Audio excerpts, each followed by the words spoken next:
성부와 성자와 성령의 이름으로 아멘.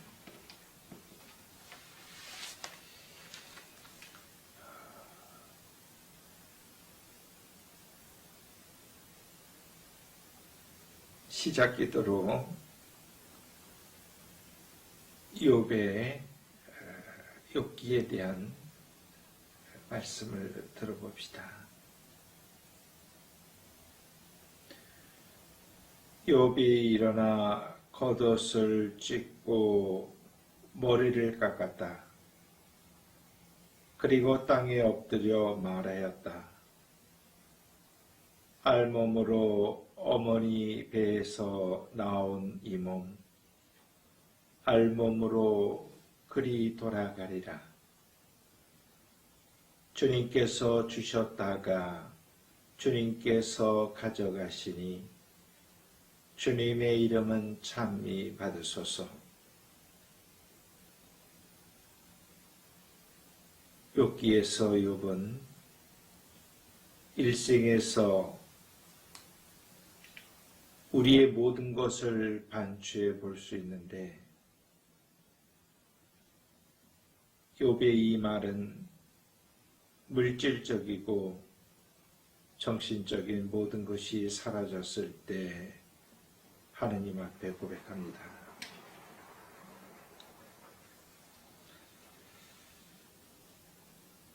아우스는 그의 고백론에서 시간에 대해 하느님께 이런 고백을 합니다.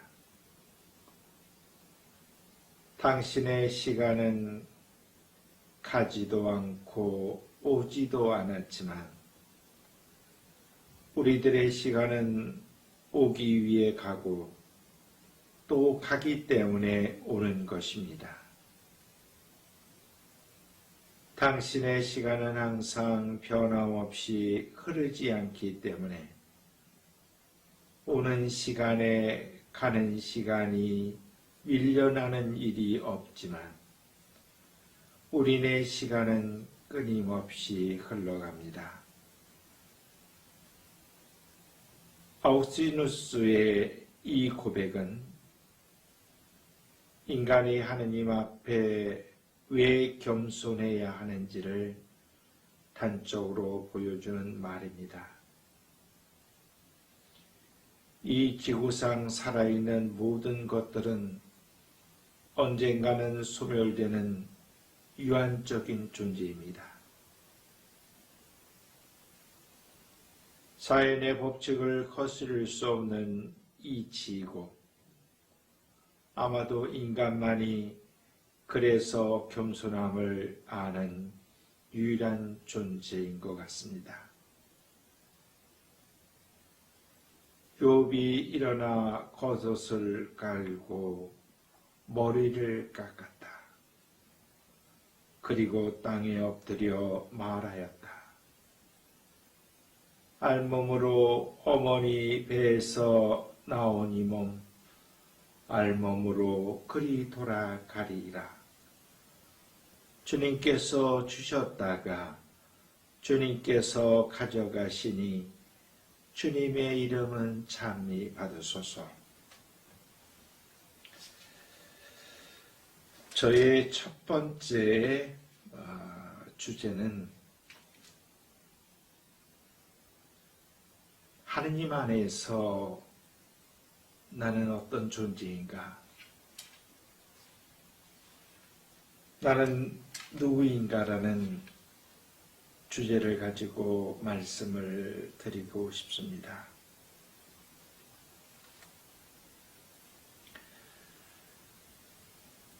성서에 나타나엘은 어떤 모습으로 하느님 앞에 서 있었을까?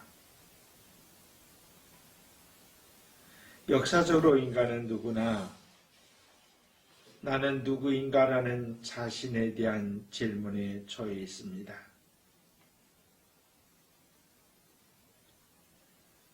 예수님께서도 제자들에게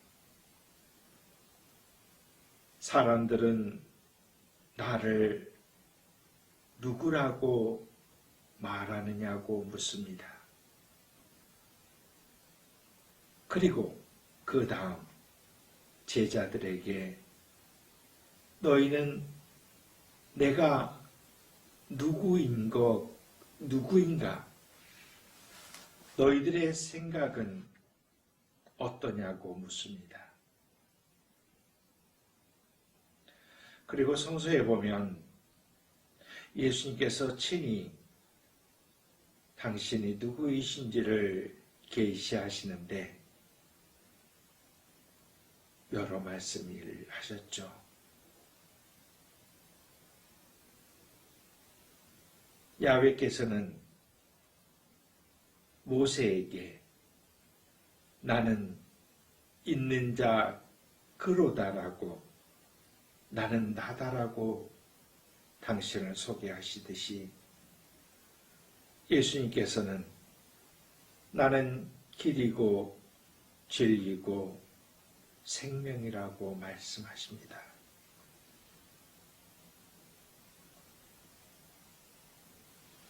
예수님의 정체성은 당신은 바로 하느님의 아들, 살아계신 하느님의 아들 예수 그리스도라고 고백함으로써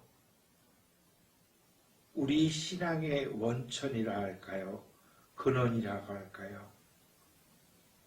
즉 우리는 살아계신 하느님의 아들 예수 그리스도를 믿는 데서 우리의 신앙은 시작됩니다. 그리고 어쩌면은 나에 대해서 이해할 수 있는 것 역시 마찬가지입니다.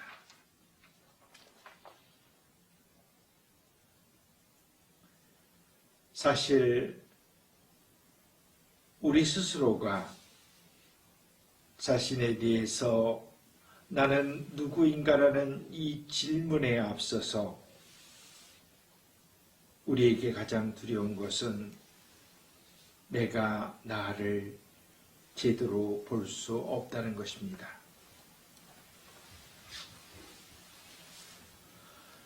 유럽 입자 물리 연구소가 있는데 113개국 608개의 대학 연구기관이 참여하고 있습니다. 배경과 문화, 종교가 다른 학자들이 모여 1년간 예산 1조 3천억 원이라는 돈을 들여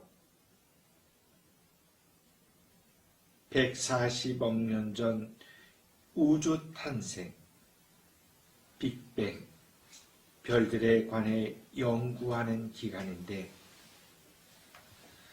재미있는 것은 입자 물리학자의 강의로부터 이 모임을 시작하는데 강의의 첫머리는 고갱의 그림이 걸려 있고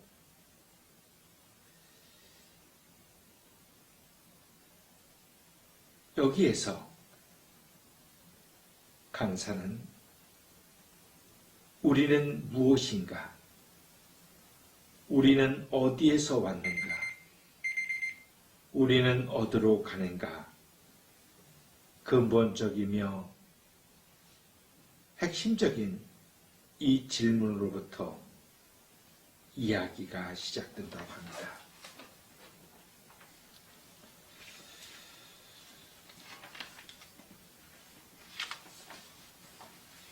우리가 잘 알고 있듯이 정신분석 강자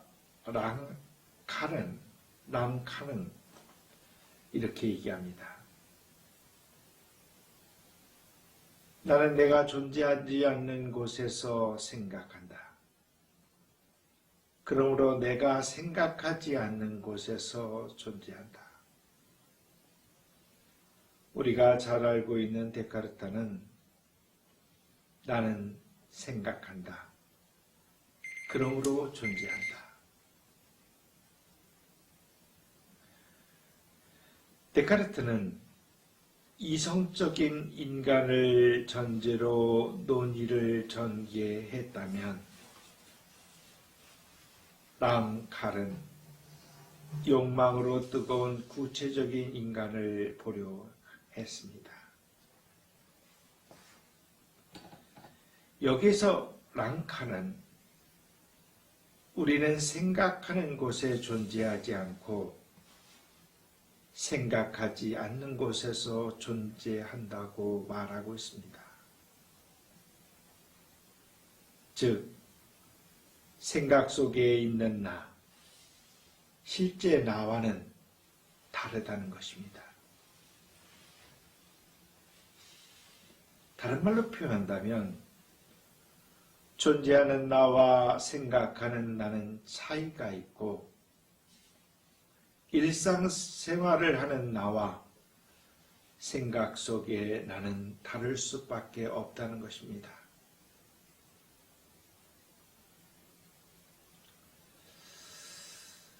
임재 스님이 이런 말을 하였습니다.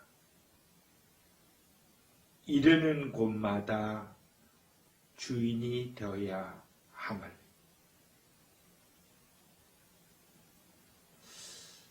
혼자 있을 때도 나, 온갖 방해를 하는 타인과 있을 때도 한결같은 나로 있을 때만이 오로지 나라는 인간이라는 것입니다.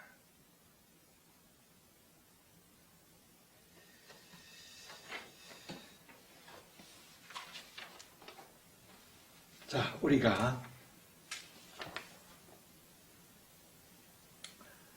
영성이란 무엇인가? 인간이란 무엇인가? 역사란 무엇인가? 삶이란 무엇인가? 우리는 수많은 길이 있습니다. 마음에 이르는 길, 행복에 이르는 길, 생명에 이르는 길, 죽음에 이르는 길, 진리에 이르는 길, 사랑에 이르는 길, 침묵에 이르는 길. 우리는 또 이런 길도 있죠. 초승달길, 사막의 길, 비단길, 노마로 통하는 길, 인생길, 순례길. 사실 우리는 이 수많은 질문 앞에서 어떤 정의를 내린다는 것은 굉장히 애매모호하고 막연합니다. 때로는 난처하죠. 누가 저에게 삶이 무엇입니까? 라고 묻는다면 저는 솔직히 제가 60 중반의 삶을 살았지만 삶은 이렇습니다라고 정의하기가 쉽지 않습니다. 1년이 지나고 10년이 지나고 세월이 흐를수록 삶에 대한 신비를 조금씩 접해가면서 알고 체험하고 느껴가면서 그러면서도 삶이 무엇인가에 대해서 정확히 정의하기가 어렵기 때문입니다.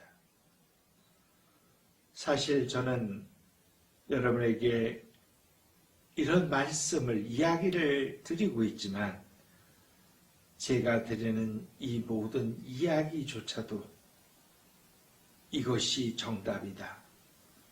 이것이 진리이다. 이것이 맞다라고 얘기하기가 두렵습니다.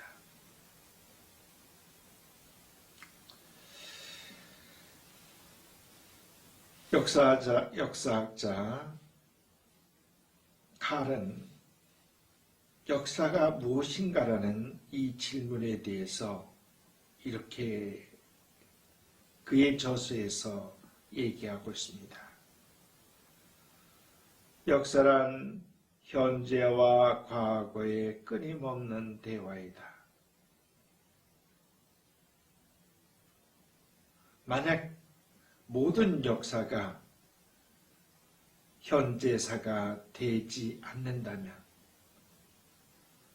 우리가 살아가는 형편과 관계를 맺지 못한다면 그것은 단순히 과거에 일어났던 사건에 지나지 않고 현재 우리의 역사의 범주에 들어가지 못한다는 것입니다.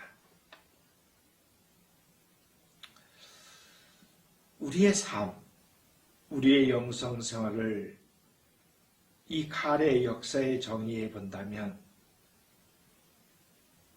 영성이라는 것도 영혼과 유한한 시간,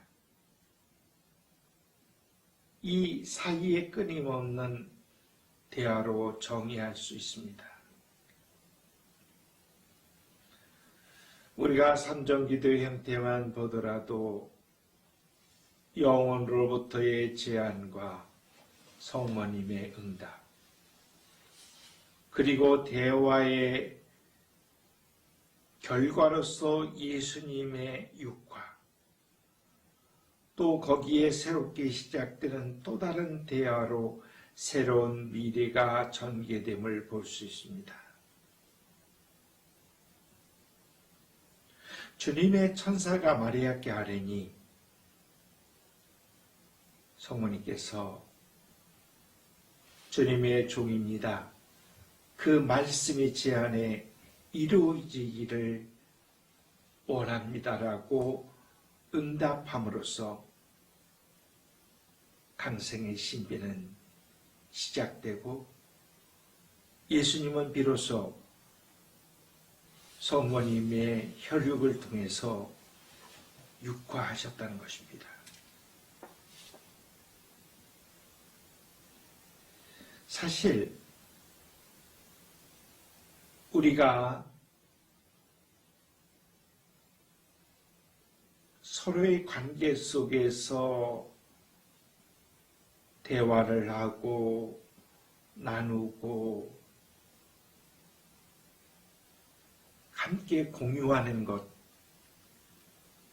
여러 가지 수단이 있죠. 언어가 있고 글이 있고 그림이 있고 음악이 있고 또 예술이 있고 사실 우리는 사람과 사람이 일상에서 이루어지는 대화를 보더라도 순간순간 미묘한 마음의 흐름, 대화 주체들이 갖는 고유한 존재감, 자존감이나 자아인식의 통합 정도, 상대방에 대한 의식, 무의식적인 태도, 몸짓, 대화할 때 이루어지는 주변의 환경과 날씨, 우리가 다 이해할 수 없는 수많은 요소들이 작용합니다. 우리가 어떤 영혼의 상태에 따라서 또 내가 내 내면 안에서 얼마나 깊이 예수님과의 실질적인 그 친교와 친밀성과 일치와 합의에 따라서, 아니 성령의 역사에 따라서, 은총에 따라서 우리의 영적 대화이건 일상의 삶 안에서도 서로 다르다는 것입니다.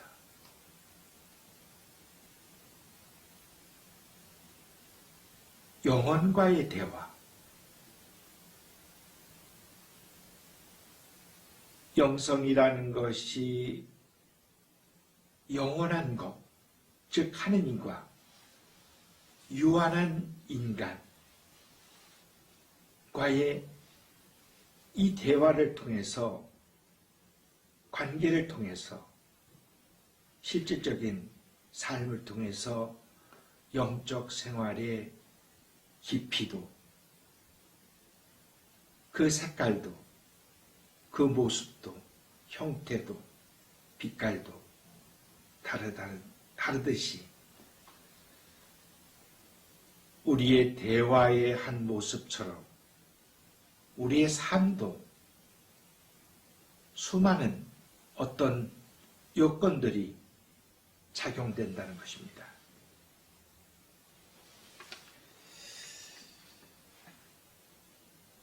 자, 나에 대한 이해, 내가 누구인가. 사실 제가 이 강의를 준비하면서 제가 알고 있는 박완선 선생님, 소설가 그 박완선 선생님의 맏딸인 호은소피아 자매님이 쓴 글에서 이런 이야기가 있습니다. 나에게 이웃 가까이 사는 벗이 있다. 카톨릭은 아니지만, 그리고 자주 만나지 않아도 성서 말씀으로 이야기할 수 있는 좋은 친구가 있다. 그 친구는 아버지께서 요양병원에 계신 지 꽤 오래되었고, 그동안 어머니가 먼저 돌아가셨는데 요즘 면회가 잘 되지 않아 의리벽을 사이로 멀리 떨어져 휠체어에 탄 아버지를 볼 수 있다고 한다. 딸은 아버지를 위해 춤을 춘다고 한다. 마음을 전해줄 수 있는 안무를 해서 그냥 춘다고 한다. 아버지는 늙은 딸의 재롱을 기쁘게 보신다고 한다. 그 친구는 아버지 앞에서 춤을 출 때 나는 가장 깊은 표현을 할 수 있어요. 사랑을 표현해요. 감사를 표현해요. 라고 말했다.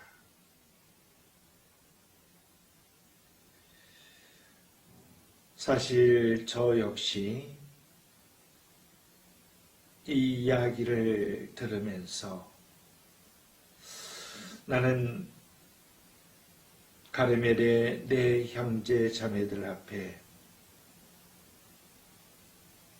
이처럼 춤을 추고 노래하고 사랑을 표현할 수 있을까라는 의문점을 가졌습니다.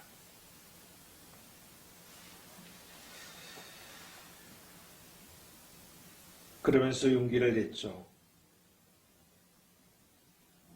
비록 내가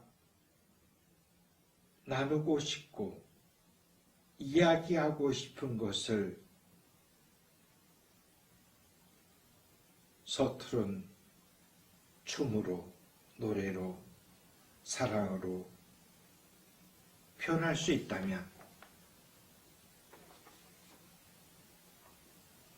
그동안 제가 살아온 삶 안에서 함께 여정의 길을 걸었던 우리 가르멜의 모든 형제 자매들에게 조금이나마 함께 할 수 있다는 그 사실에 의무를 두고 이 강의를 준비했습니다.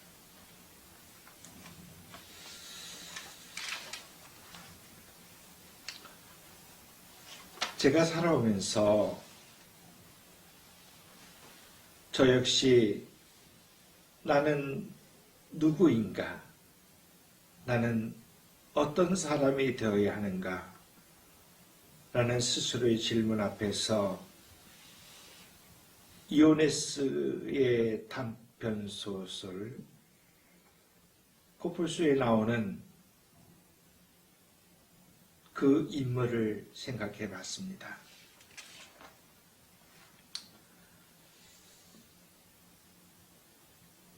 소설의 줄거리는 대략 이렇습니다. 프랑스 어느 시골 마을의 광장에서 우유부단하고 무사 안일주의 성격의 빌랑제와 그의 친구인 깔끔한 신사 장이 찻집 테라스에 앉아 일요일 아침을 보내고 있었습니다. 갑자기 그들 앞에서 코뿔소 한 마리가 모래바람을 일으키며 마구 달려가자 장은 깜짝 놀래 눈이 휘둥거려졌지만 벨랑제는 무심한 듯 바라볼 뿐이었습니다.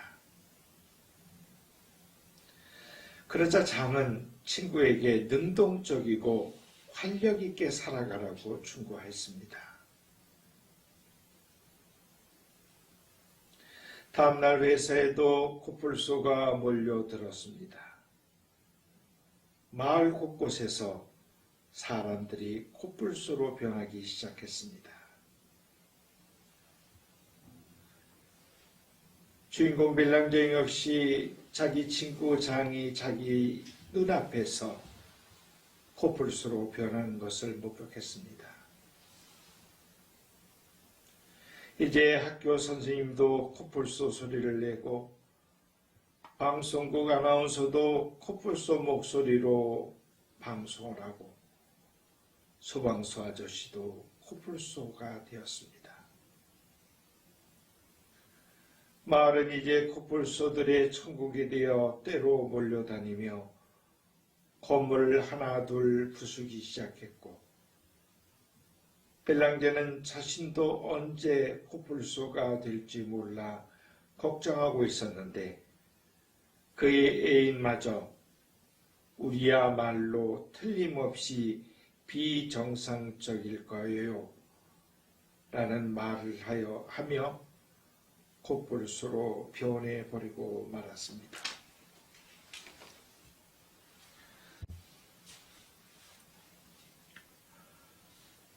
혼자 남겨진 빌랑제는 그들처럼 되어가지 않겠다고 외쳤지만 그의 목소리에는 코뿔소가 되지 못한 것에 대한 절망감이 감돌았을 뿐이었습니다. 주인공 빌랑제는 출판사를 다녔는데 그는 옷차림도 별 볼 일 없고 시간관념도 없는 데다가 항상 술에 만취해 있는 무기력한 남자였습니다. 그는 사람들이 코뿔소로 변해가는 것에 대해 무관심했지만 친구까지 변해버리자 큰일 났다고 생각합니다. 하지만 난 지금 이대로 괜찮다 라고 말하며 모든 사람처럼 되기를 거부하고 사람들이 그를 작은 세계에 사는 소시민이라고 비웃을지라도 자신만의 태도를 고수해야겠다고 생각합니다. 코뿔소가 될 것인가? 사람으로 남을 것인가? 갈림길에서 작품 속 대개의 사람들은 코뿔소가 되는 쪽을 택하고 맙니다. 타인들의 변신에 대해 비판했던 사람들도 어느새 코뿔소가 되어 갑니다. 주인공은 절망하고 좌절하고 괴로워하며 최후의 인간으로 남긴 채 작품은 끝납니다.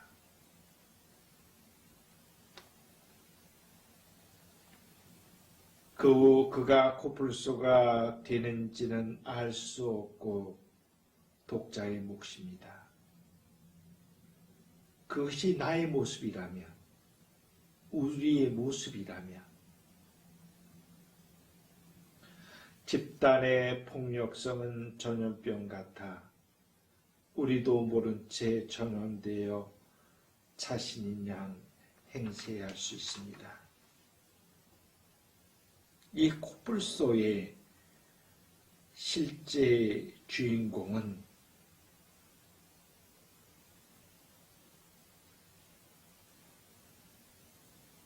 작가 이오네스인데, 사실 그는 청년 시절 대부분 유럽의 전쟁의 용돌이에 휘말려 살았던 시기였습니다. 시대적 상황은 수많은 지식인이 코뿔소로 상징되는 힘의 이데올리기에 빠지도록 유도됩니다. 집단성에 무기력하게 방조하고 참여하며 자신의 정신과 신념을 포기합니다. 폭력에 저항 없이 추종하여 집단의 익명에 가담하는 비인간성, 거기에 동조하며 안주하는 야르들을 고발합니다.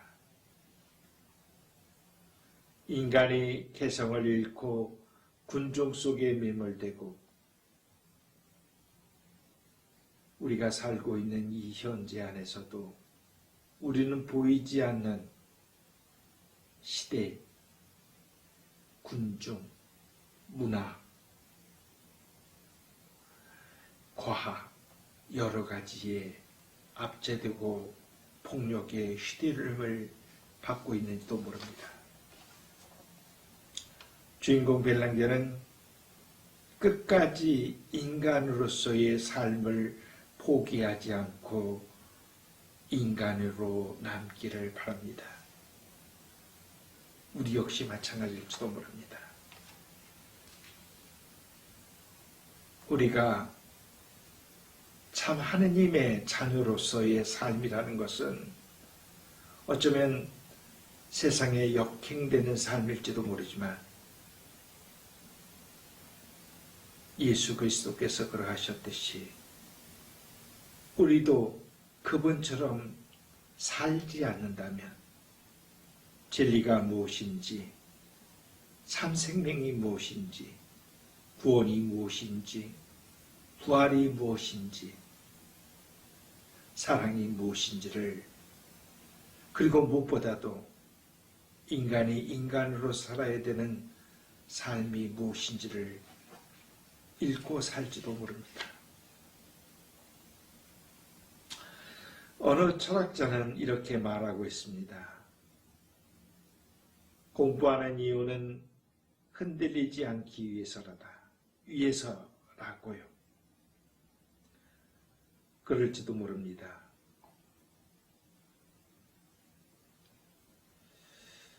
참으로 내가 내 자신의 내면을 알고 살아가지 않는다면 나와 더불어 살아가는 형제들과 이웃들에게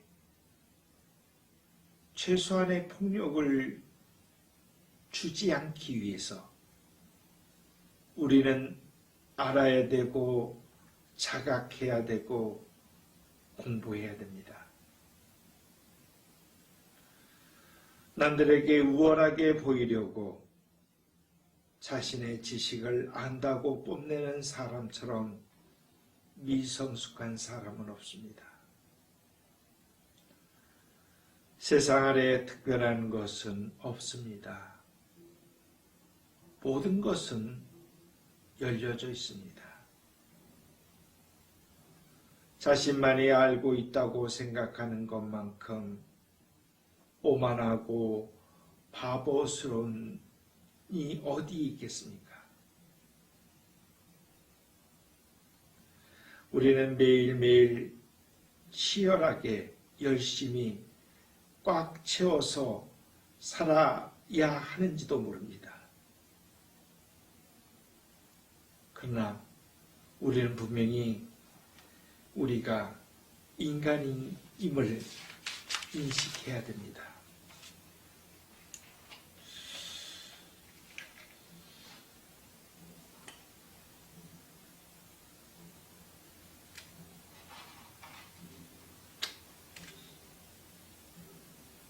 하나의 이야기를 좀 들려주고 싶습니다.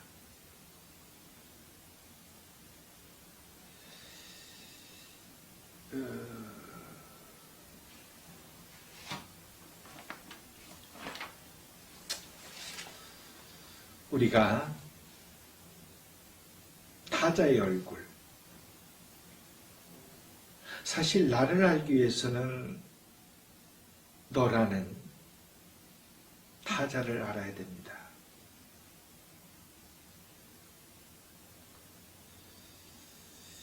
우리가 이해할 수 없는 사람과 일해야 되고 사랑해야 되고 함께 살아야 되는 이유가 있습니다.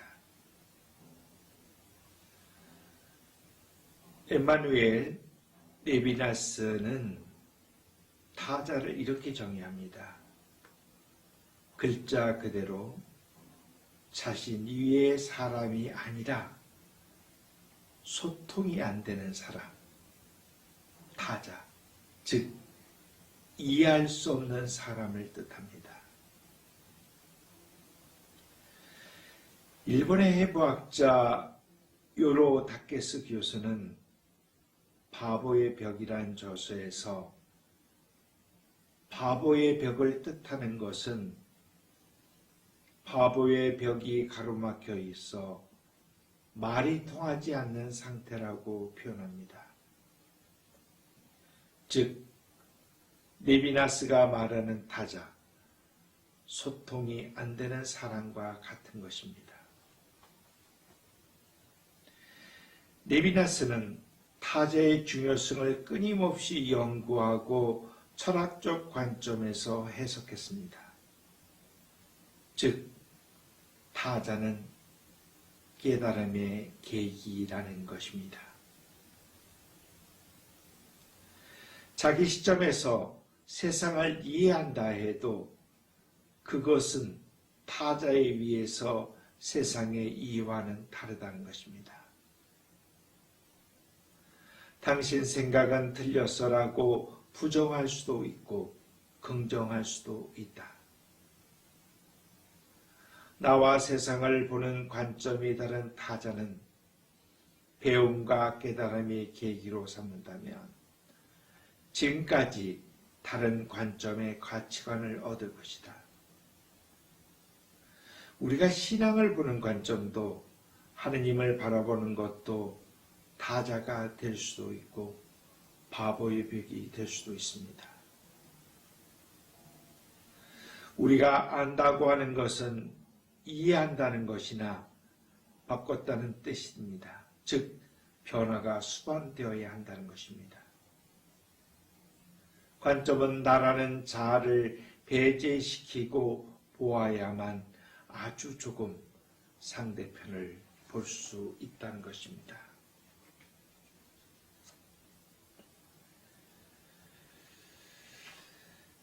대부분의 사람들은 자신에 대해서 주관적이지만 모든 타인에 대해서는 객관적, 때로는 지나칠 정도로 객관적입니다.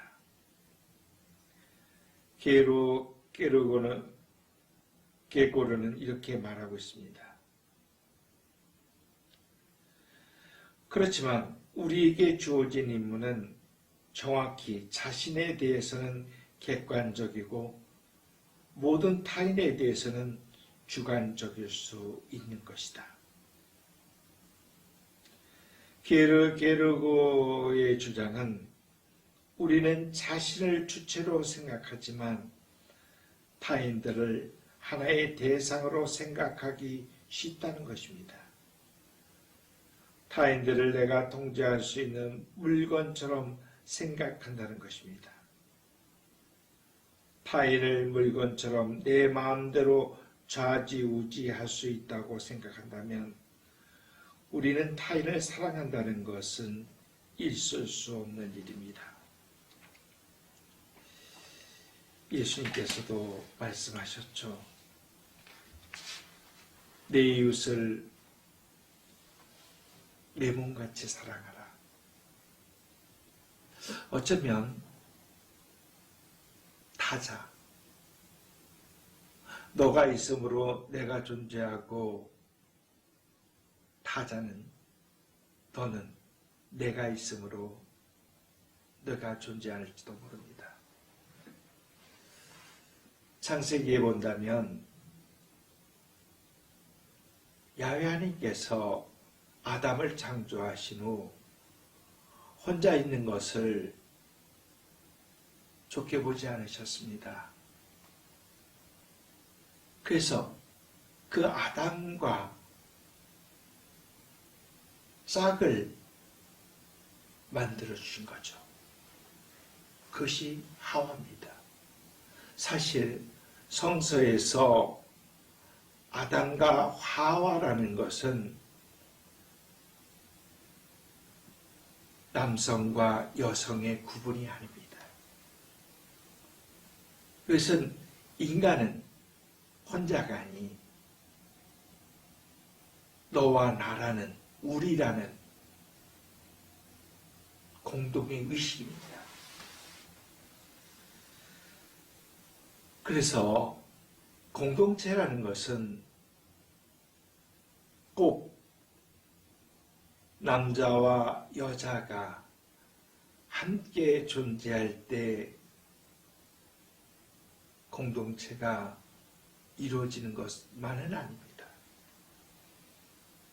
같은 성별끼리라도 공존할 수 있고 함께 할 수 있고 나눌 수 있고 우리가 될 수 있는 것은 바로 이 창조의 신비입니다.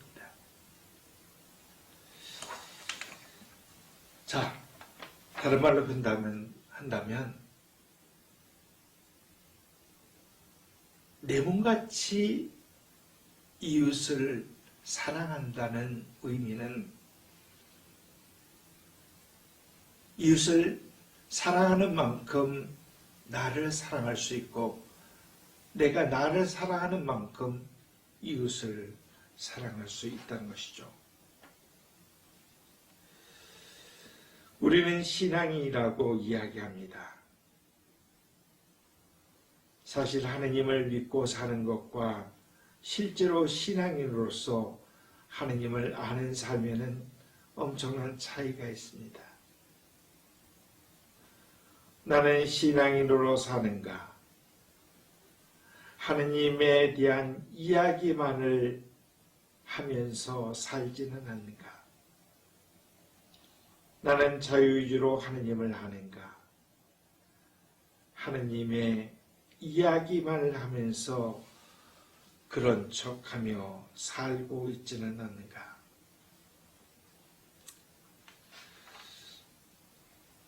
이어서 한 이야기를 연결해 드리겠습니다. 영국의 한 시골 마을 시내에서 두 비구니 쓴 여성들이 바구니를 들고 걸식을 하고 있었습니다. 그들은 수행을 하며 하루에 한 번 탁발을 해서 가장 기초적이고 근본적인 먹을 것을 해결하는 것이었습니다. 음식의 종류는 무엇이든 상관없이 누구든 무엇이든 주는 대로 감사히 받아 먹고 공양과 시주를 한 사람에게 그 대가로 상대편을 위해 기도를 해줍니다. 맨바라에 소박한 수행옷을 입고 있는 그녀들의 입에서는 끊임없이 온화하고 평화로운 품이 있는 모습이 보입니다. 그때 한 남자가 그 수행자들에게 다가와 손가락질을 하며 비판했습니다. 당신들은 일을 하지 않고 걸식을 해서 먹고 사는 것은 부끄러운 일입니다. 이걸 알아야 됩니다. 그리고는 가버렸습니다. 그 말을 듣고 있던 두 수행자는 전혀 다른 어떤 동요도 미동도 없이 그의 말을 끝까지 듣고 온화하게 미소 지으며 그를 위해 축복을 빌어줬습니다. 이유는 자신들을 위해 걱정해 주는 마음이라며 비난조차 기꺼이 있는 궤도로 받아들였던 것입니다. 그리고 그날 공양받은 한 덩어리 빵과 오렌지 두 알을 들고 숲속 나무 밑에서 그날의 첫 식사를 감사히 나눠 먹었습니다. 제3자의 타인의 시선에서는 주지도 못할 망정 쪽박을 깨버리는 그 남자를 비난하고 욕하고 싶지만 그 수행자는 그렇지 않았습니다. 그들은 어떤 상황에도 부끄러움이나 흔들림이 없어 보이는 내면의 당당함이 겉으로 드러나는 것이 인간이 왜 인간인지, 어떤 인간이 어떤 식으로 살아가는 선택의 모습에서 품위가 느껴집니다. 결국 우리는 오랜 시간 반복되는 연습과 과정에서 자기가 가장 중요하다고 생각하는 순간에 선택이라는 이름으로 나아갑니다.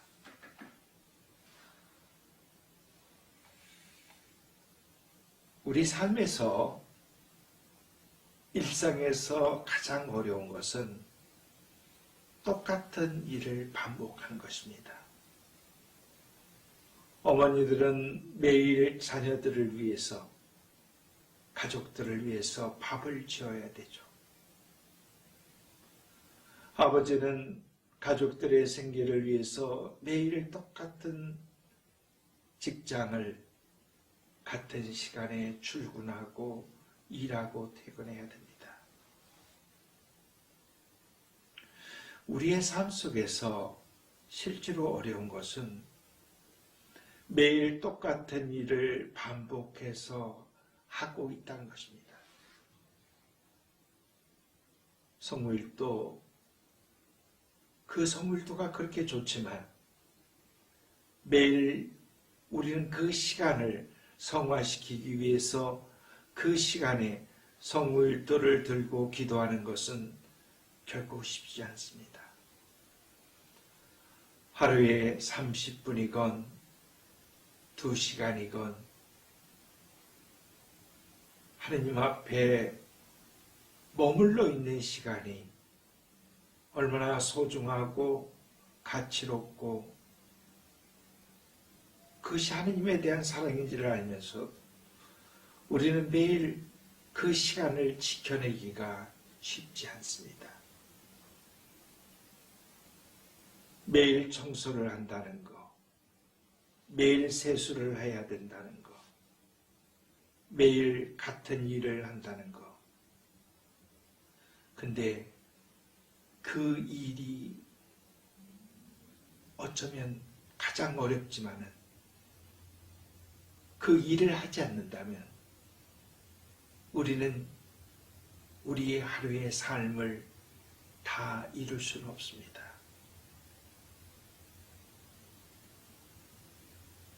매일 똑같은 삶의 일상이라 하더라도 아주 평범하다 하더라도 그것을 비고하게 살 수 있다면 그는 다릅니다. 사실 평범한 사람이건 뛰어난 사람이건 삶은 같습니다. 우리가 그 삶 속에서 우리가 무엇을 선택하는가? 어떤 가치를 가지고 순간순간을 선택하는가?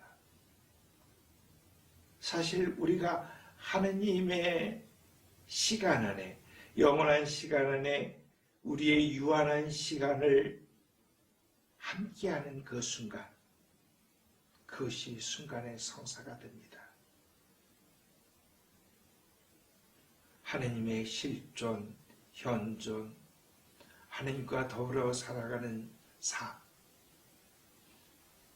결국 우리가 어떤 마음이냐에 따라서